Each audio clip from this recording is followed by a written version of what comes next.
Money in the USA. Money in the USA. Table of contents. Making money. Money is something that people living in the United States today cannot survive without. People use money to purchase things they need to live, such as food and shelter. People also use money to purchase things they want, but do not necessarily need to survive. The money used in the United States is different from the money of other countries. Each country has its own currency system. The system in the United States is based on a decimal system that uses dollars and cents. A big central bank, known as the Federal Reserve, issues all the money in the United States. But the Federal Reserve does not make money. Money is actually made by two other organizations. One is the U.S. Mint, which makes coins, and the other is the Bureau of Engraving and Printing, which makes the notes or bills. There's the coins and the notes. United States currency has a design that makes it different from other currencies in the world. The money used in the U.S. is highly symbolic of American values and history. For example, all coins and notes feature a portrait of someone important in the history of the United States. Banking and mint marks. Once notes and coins are made, they are shipped to banks that are run by the Federal Reserve, which is the central bank of the United States. 12 Federal Reserve banks are located across the nation and make up our national bank system.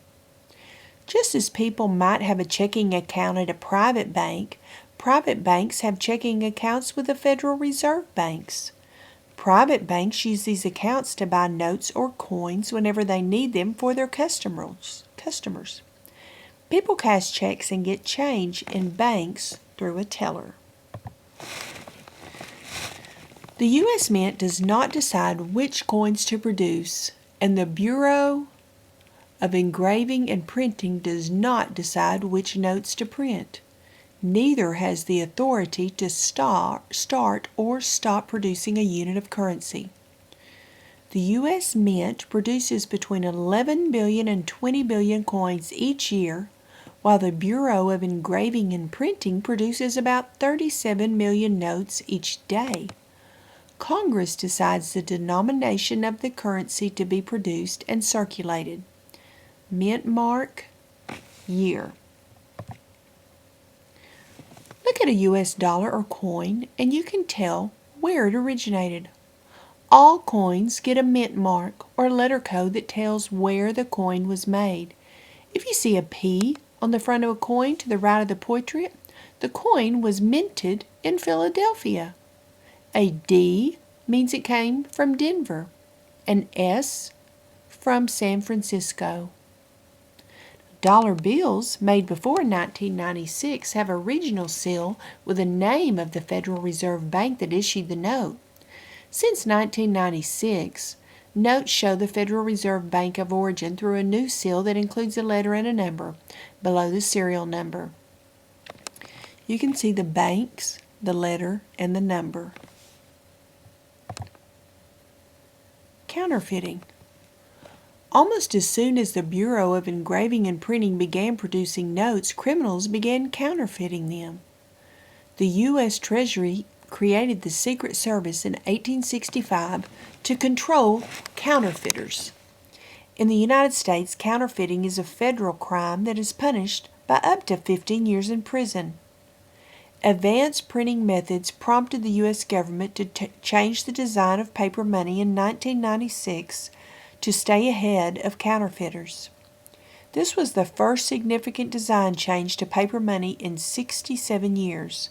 From now on, new designs will be created every 7 to 10 years.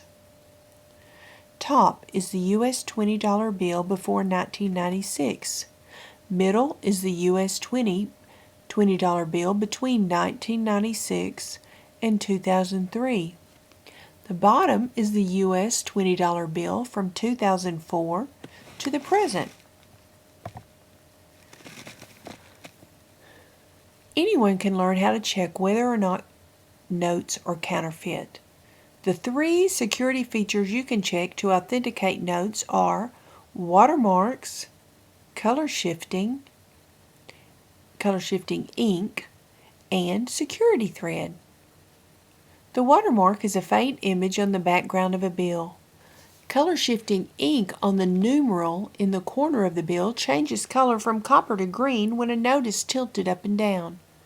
Finally, a security thread runs vertically through every note issued since 1996.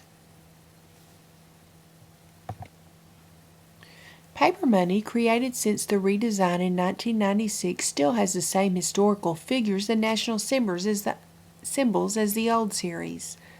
The new bills also are the same size and texture as notes created before 1996. Like notes, coins have also had design changes over the years. Congress occasionally directs the U.S. Mint to create newly designed editions of coins. Congress also occasionally directs the U.S. Mint to create commemorative coins that are completely new. California, the 31st state to join the Union, is the 31st state to have a state quarter made in its honor. Every 10 weeks from 1999 to 2008, the design on the reverse side of the quarter changed to honor a different state. A worker at a mint loads bags of coins to ship to a bank. Perhaps the biggest change in coins over the years has been the precious metals of which they are made. Early U.S. coins were made of gold, silver, or copper. In its first year, the U.S. Mint produced 11,178 copper cents. It was not long before the U.S. Mint began producing coins in silver and gold, too. Today, only very small amounts of copper, nickel, and zinc are used in the making of U.S. coins. Gold is only found in antique coins. Do you know? Coins last longer than bills. The life expectancy for a circulating coin is 30 years, whereas paper money lasts just 18 months. Recycling money, collecting money. Money does not last forever. Paper money is routinely deposited by private banks into Federal Reserve banks, which then destroy notes that are too worn out for use. Some paper money is recycled into other products, such as stationery. As for coins, the U.S. Mint does not repurchase used coins. It will, however, pay for mutilated coins, but only for their value as scrap metal. Federal Reserve banks will replace old, worn coins with new coins of the same denomination and will then forward the old coins to the U.S. Mint to be recycled. Some U.S. money is never spent, exchanged, or recycled. Instead, it is kept in collections by numismatists or coin collectors. Collectors keep notes and coins in hope that they will increase in value. The U.S. Mint also produces commemorative coins that collectors purchase. Commemorative coins are special coins that are issued to honor a person, place, institution, or event in history. Collectors may also collect numismatic coins that were issued as standard coins.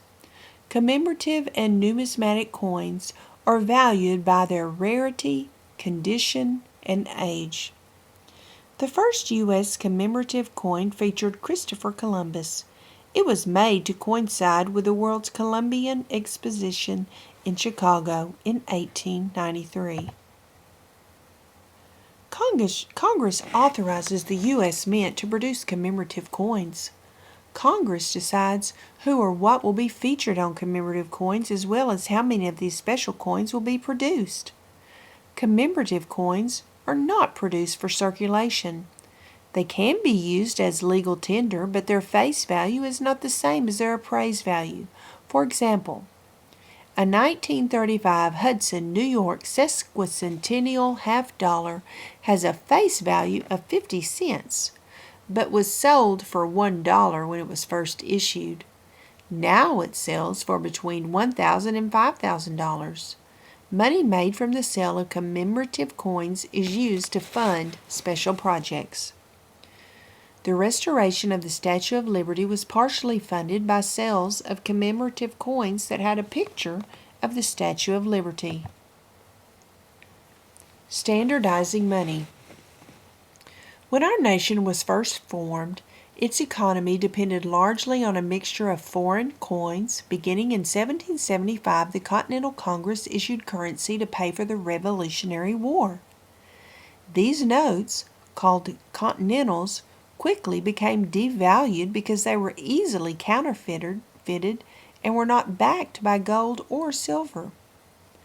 On April 2, 1792, the United States Congress passed the Mint Act. For the first time, currency in the United States became standardized. Since then, U.S. coin production has grown from 1,500 coins a year to more than 11 billion coins a year, and the United States dollar has become one of the strongest currencies in the world. The amount and type of money made in the United States has changed over the years. From Congress to the U.S. Mint and the Bureau of Engraving and Printing to the Federal Reserve banks, the government keeps coins and notes circulating and the value of U.S. money safe. Using ATMs is one of the easiest ways to get money. About $42 billion per month is spent in U.S. grocery stores. Many designs on money have changed to honor people and events in U.S. history. Security features have changed to keep counterfeiters from being able to use fake bills. New rules to keep pace with new technology mean the future holds further changes for U.S. currency. However, the function of money in the United States will remain the same. People will still use money to buy what they need and some of what they want. The use of money has become part of everyday life. Glossary.